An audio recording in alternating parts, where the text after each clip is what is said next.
大家好，欢迎来到大雁 Talk 频道。今天来谈一个很重要的一件时事，就是特朗普的这个上台的一个演讲。今天呢是他这个上任的就职的一个演说。那么很多人都关心他的演说，因为从这个演说里面可以看得出他的一些政策的一些倾向，还有他准备怎么做。这些做法又会怎么去影响这个世界？影响很多人的生活。那么我就来跟大家一起分析一下，他到底在这个演说里面说了一些什么。首先，第一个呢，就是他一直在强调说要开启这个美国的黄金时代，让美国重新伟大起来，这也是他的这个宣布的一个政治口号吧。所以这一块的话，他可能会在强调一些美国的自己的一些利益，更加强化这个国家的一个民族主义和这个自豪感吧。但是对于整个国际社会而言呢，这可能会意味着美国可能会执行更多的这样的一个单边主义的色彩哈，然后可能也会跟盟友啊，还有一些国际组织可能会有增加一些新的一些矛盾的地方。但这也是为了要确保美国在全球的利益的优势所以在这一块可能不管从经济上还是一些地缘的政治方面，可能都会有一些冲击吧。这也是我们要持续关注的一个很重要的点。第二个点呢，就是大家也很熟悉的一件事情，就是他很重视这个墨西哥边境的这个非法移民的这个事情他们在第一任的时候也是要建一个墙嘛，对，然后确实他也做了，然后这个墙到现在依然还是在那个边境线上嘛，对不对？所以他这次有再次强调说，他要把这些数以百万的犯罪的非法移民迁回他们的来源地，让他们该留在哪里留在哪里比如说从墨西哥来了就留在墨西哥，当然这种议题呢，可能会就是会让很多的这个社会舆论会蛮争吵的一件事情嘛因为美国毕竟也是个移民国家嘛，那对这件事情其实有很多不一样的想法跟分歧吧因为本身它也是一个呃劳动力，它也需要大量的劳动力嘛，但是呢，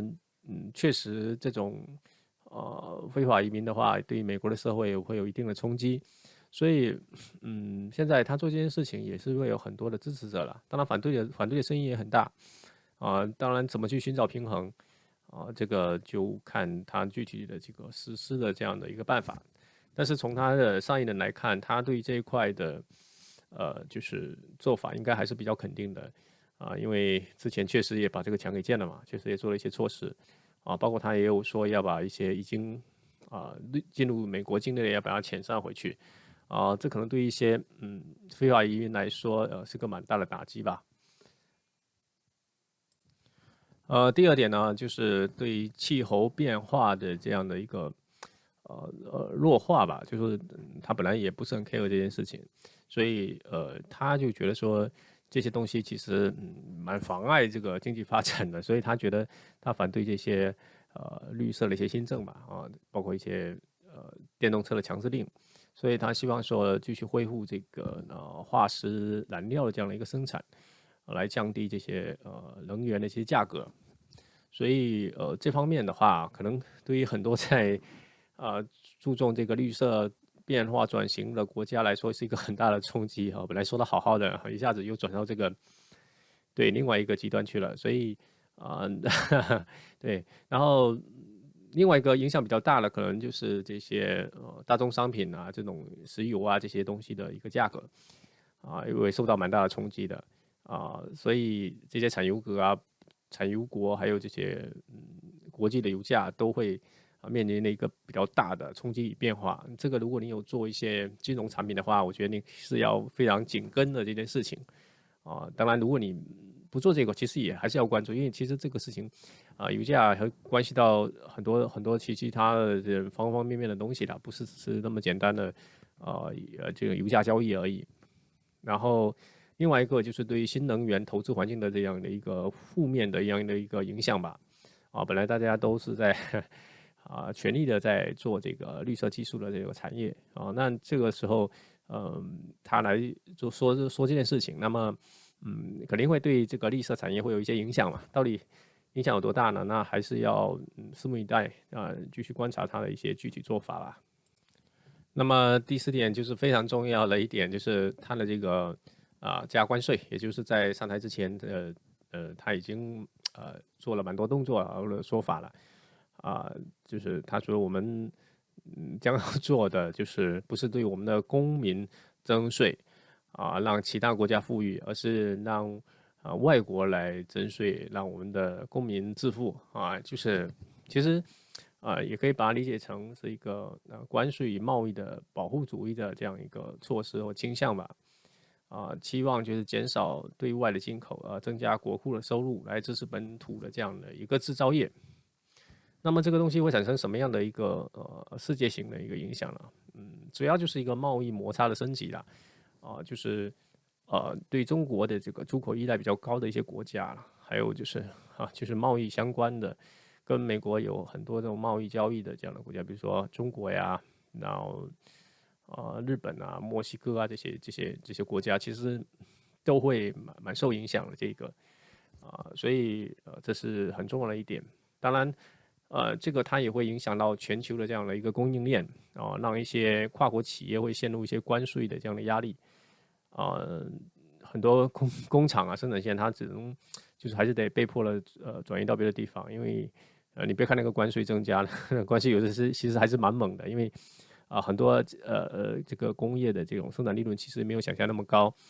这么一加的话，那有些它已经没有办法再运营下去，它必须做出一些调整跟改变，所以其实对全球的这样的一个经济的影响是蛮大的。还有一个呢，就是对这个多边贸易机制比如说 WTO 的这种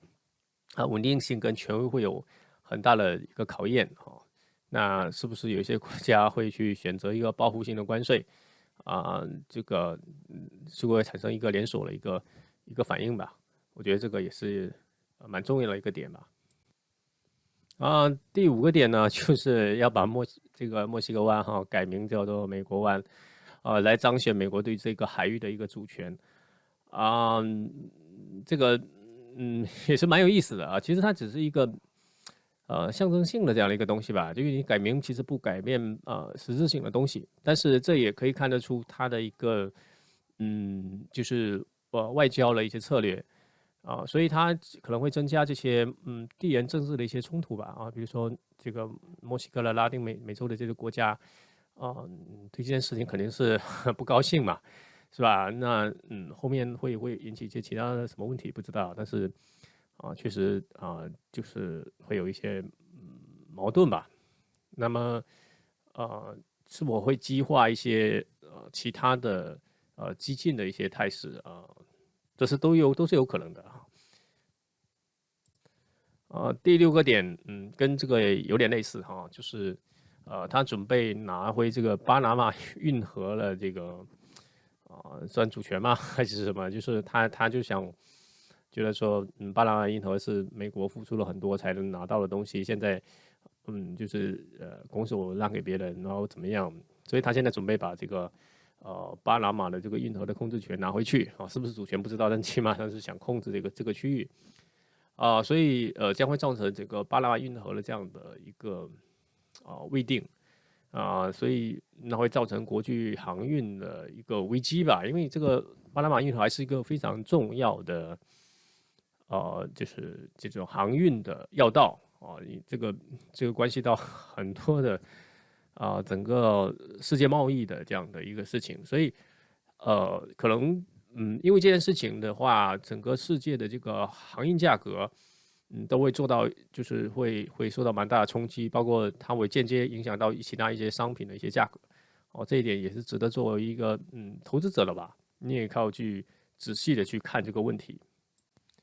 第七点也是我们今天讲的最后一点哈，就是他提到说美国要把旗子插到火星上，嗯，所以这也是美国的政府第一次把火星探索当成是一个国家的意志的伸延啊，所以这个是有很重要的一个叫什么意义吧，就是也表达了这个特朗普准备扩张在火星上去扩张他的这种雄心吧，算雄心还算野心就是所以就会导致接下来你有一些国际的合作啊，或者到底要怎么去做啊？因为美国单方面它要开始加强在火星探索，甚至这些星球的这些东西的一些主权上面的控制权上面思考。那么未来将会变成什么样子是否会引起新一轮的这样的一个不是星球大战了，应该算是这种星球的这种竞备吗？我也不知道叫什么，但是就是这些太空项目可能会变得越来越激烈因为所影响到的这些权益是越来越明显化，对，所以总的来说呢，特朗普的整个这个演讲呢，他还是遵循了他原来的一次的这样的一个风格吧，就是更加的倾向于这种保护主义政策上的这样的单边的维护这个美国的这个权益另外一方面他也是个比较强势的这样的就是想去争取更大的这样的控制权这反正会给这个世界带来蛮有趣的一些影响。好，今天我们就聊到这里。然后，如果大家喜欢我的分析、我的观察，那么可以关注我的频道，谢谢。